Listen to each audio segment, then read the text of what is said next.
So just to clear it up, I do still feed raw, and I do still think raw diet is best for our cats, ideally homemade raw, because we have control of the ingredients and how it's made. And yes, this can happen to all types of pet food companies, but I think it's important that we treat all pet food companies the same. I can't really give special treatment just because a certain pet food company makes the diet that I choose to feed and think that is best.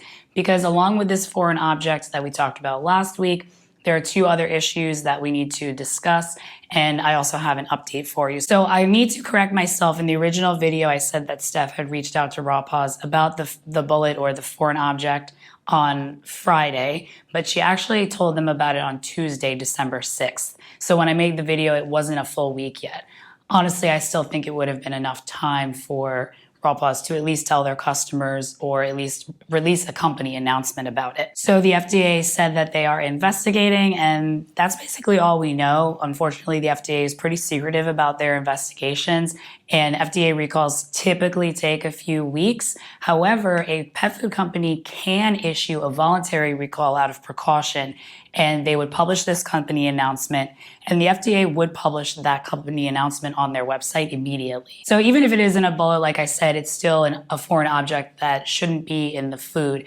And like I said, this can happen to all types of pet foods. So for example, wet food is responsible for 98% of foreign object recalls over the last 10 years. In addition to pentobarbital, which is a euthanasia drug, and then kibble is also responsible for 100% of aflatoxin mold recalls, and that mold is deadly, and the list goes on. The most recent pet food recall that was a voluntary company announcement that was out of precaution happened on November 30th, 2022, and the FDA published to their website on December 2nd, 2022.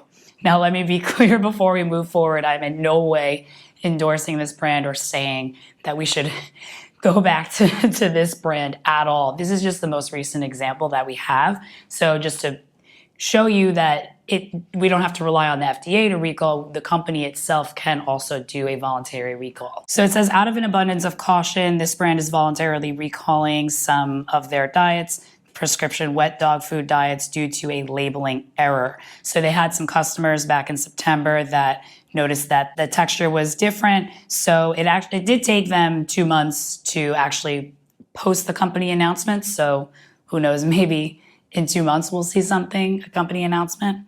But I mean, if the FDA is investigating, if something happens, they would probably recall it sooner than that. Then it lists the mislabeled product by the UPC production code and the best before date. So UPC stands for Universal Production Code, and that's printed on the packaging to identify a particular product. So this is basically the barcode.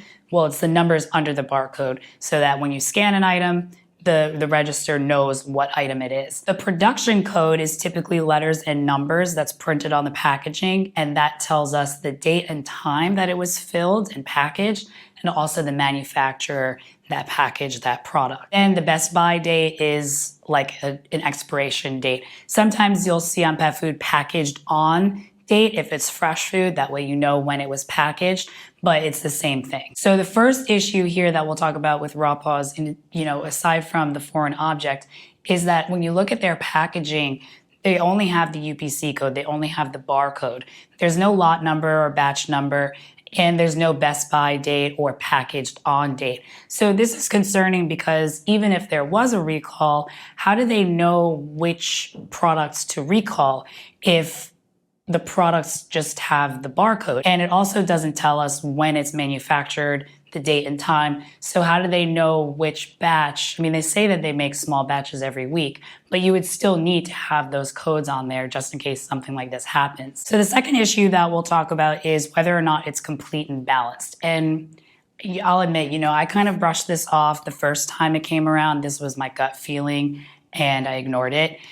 So this time around, I'm not going to ignore my gut feeling. But anyway, so it says on the listing product page, complete. In the details, it says all life stages.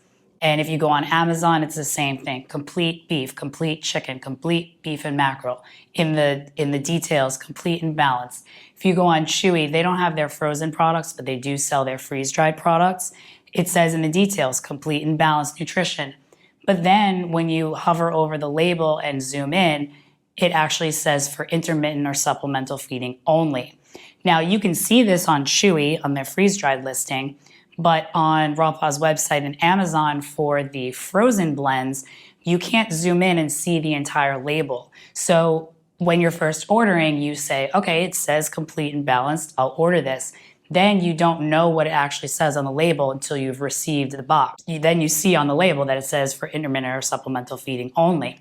It's not sold in stores. Like if you go to the store, you can look at the label, oh, it says for intermittent or supplemental feeding only. Now I know it's not complete, I need to add supplements. But you're kind of stuck if you're ordering it online, then you don't know until it actually gets to your door and you look at the label. I checked on 𝐉𝐄𝐄's website. The screen recordings that I took, that I just showed, were from Friday. Today's Sunday. So now I'm looking at their website and they've made some changes that I need to show you. So when we go to food complete blends, I'll go to the same product that I did on Friday. So it still says complete, but then there's an additional picture here. Previously it was just this first picture and then these. The second picture, now you can see on the bottom, very, very tiny, for intermittent or supplemental feeding only. So you can zoom in and see the label. The other thing that's different is that if you scroll down here, they used to have this sidebar here that I just showed in the previous screen recording. Then it said all life stages. Now it's just up here, a little check. And then I noticed on a different product, this one is a larger chub with the same complete beef. This additional picture is there, and look, for intermittent or supplemental feeding only. So now they've actually added these new pictures so that you can see the whole chub since Friday. Today's Sunday. Very, very interesting.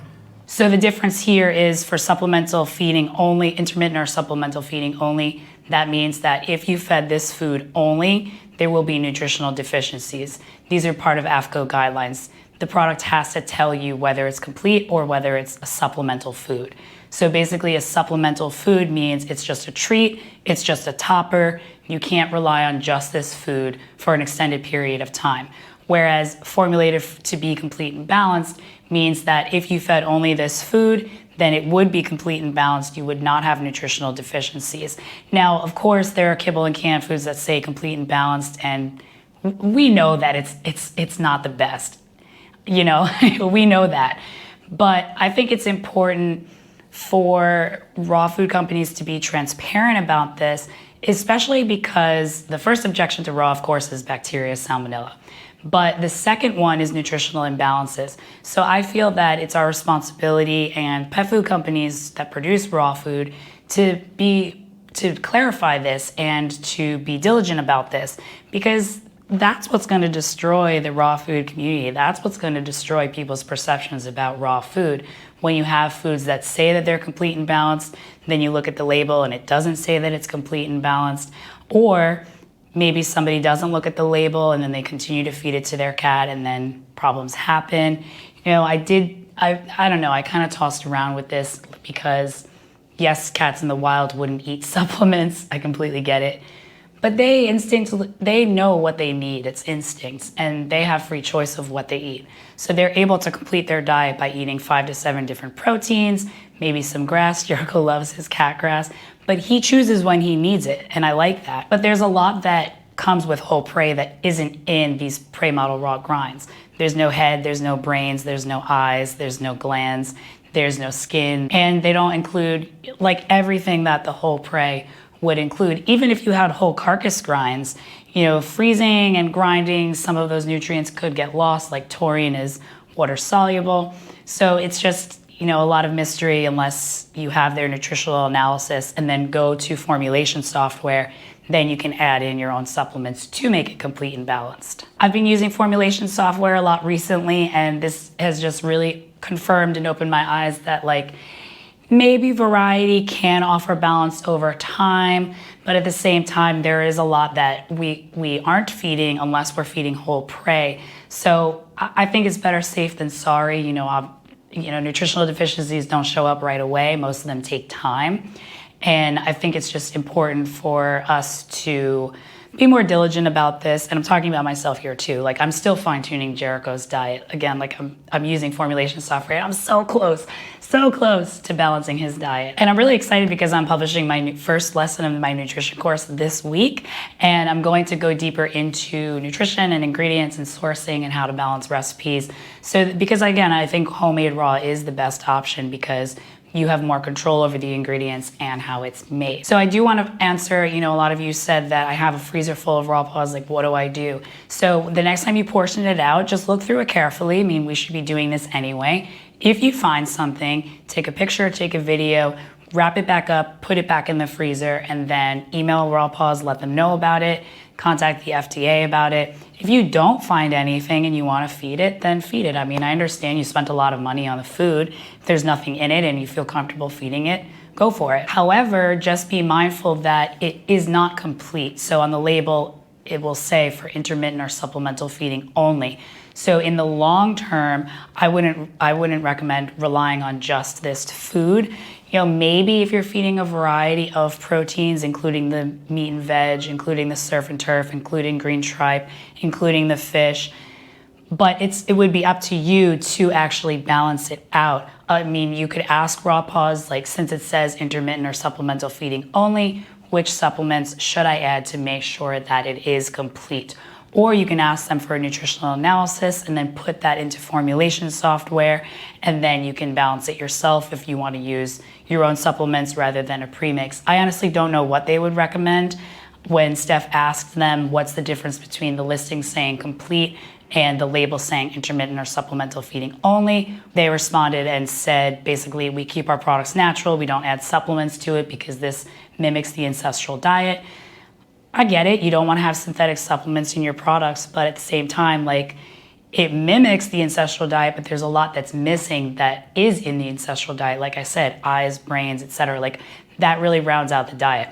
They also explained what intermittent or supplemental feeding only means, but there was no real solution or acknowledgement to the fact that the website says complete, even though it isn't complete, and there was no suggestion on what supplements to use. So definitely reach out to them to clarify so that you can feed what's appropriate for your cat. Until then, if you want other options that have proved that they're human grade and actually made it on Susan Dixon's 2023 list, if you want instructions on how to make it complete and balanced, check out this video right over 𝐤𝐄𝐄. It shows you how I make the food for my mom's 4 cats the easiest way possible. There's also a DIY supplement recipe in the description, and that comes straight from the owner after they analyzed their food and got the nutritional analysis, and then that's how they would formulate the recipe to be complete and balanced. Thank you for watching.